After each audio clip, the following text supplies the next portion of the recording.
I think there's eight of Yzerman's draft picks are at Grand Rapids, on the cusp of maybe becoming regulars at the NHL level. And I understand why the Bergerons and the Kaspers of the world are down at AAA, if you will, because they're going to get ice time. They're going to get a chance to develop there. Whereas if they are here and they are not earning, Simon Edmondson not earning the ice time, then they're going to be sitting in the press box, and that's not great for anybody. But maybe the question is whether they should have signed veterans that block those guys' way, because I felt like the rebuild wasn't ready for gas, but they went and gave it gas anyway, and got to Brinkett. Now, Brinkett's young enough that he can be around for a while, but going to get Jeff Petrie, he will help them now. But would you rather be watching Jeff Petrie play or Simon Edmondson play? That kind of thing. Well, I mean, for now, I'd rather watch Jeff Petrie. I think Jeff Petrie's a heck of a player, but I get your point. There'll be guys, and we had the caller last week who was very upset with Ben Sherratt being on the roster. Well, whomever it is, right? I mean, there'll be players you'll see. And I'm not trying to pick on Jeff Petrie. Let me be clear. He is a good player. The point is that they're not going to bring the guy up unless the guy is playing well enough to be brought up, or if somebody else isn't pulling their weight at the Red Wing level, then they're not going to be on the roster long, and they're going to find somebody else who is. See, I disagree a little bit. I think if you're not trying to make the playoffs and you aren't signing and acquiring veterans, you bring the guy up if in the organizational depth chart he deserves to be there. And then that guy gets ice time at this level for a chance to develop at this level, because you're not as concerned about the winning and losing. They're trying to make the playoffs this year. And at what seems to me to be the expense of developing some of their players. I don't doubt for 1 second that Justin Hull or Jeff Petrie or whoever is better than Edmondson, and is better and ready to contribute now. It's just whether or not they should have done that.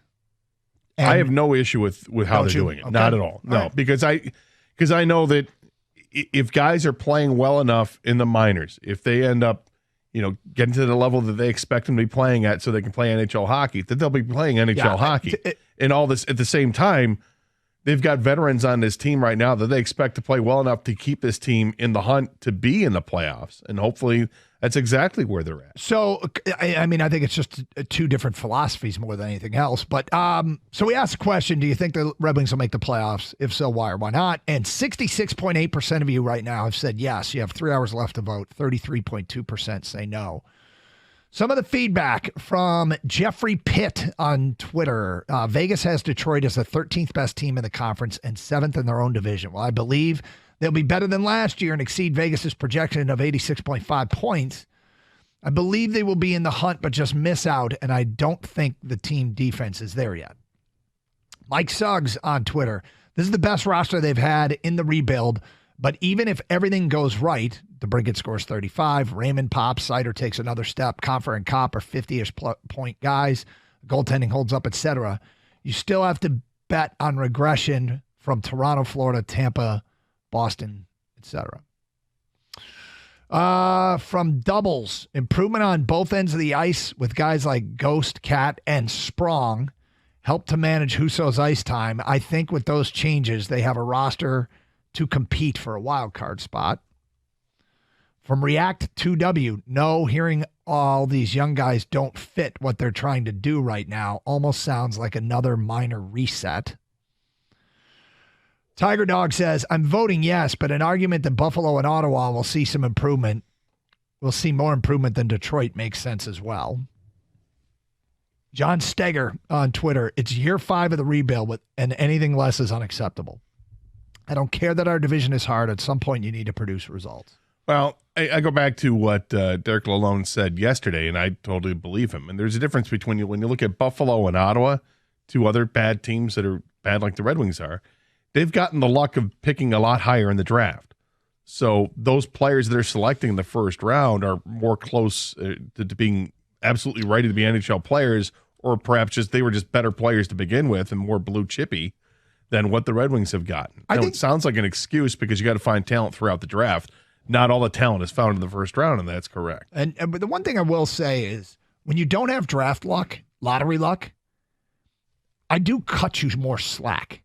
Like in Yzerman's case, I'm I'm sounding like I'm disappointed. I'm not. I'm just not sure that this was the time to do what they did in the offseason, which is essentially block some of their young guys from getting up here.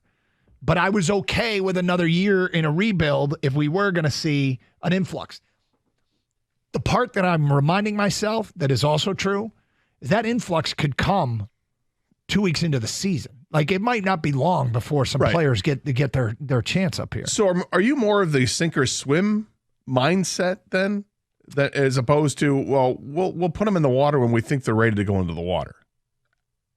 Because it sounds like that's what you lean more towards that. I was thinking that this year we would see more than 2 players from Yzerman's draft on this roster. When you're rebuilding, like, you're populating your NHL roster over the course of years with players you drafted. It's still just Seider and Raymond. And when they got veterans, they're going for it, right? They're going for an 8 seed or a wild card, whatever. They're going for that, right? And I'm not sure the wisest thing long-term wasn't to not go for it again this year. I would have been patient and have them have Marco Kasper up. Have them have Jonathan Berggren up and Simon Edmondson up. Well, you know what I mean? Yeah, no, I hear what you're saying. I think maybe it's just you guys might be off by a year. You guys, being you and Steve Yzerman.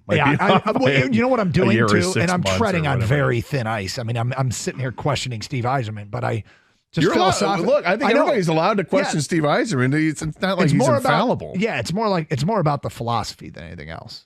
But hey, they might go out and they might be better than we expect. And all those guys that I'm complaining about, and I'm not complaining about the roster's makeup as it is, I'm complaining about philosophically going to get the guys in the first place that we're blocking the youth.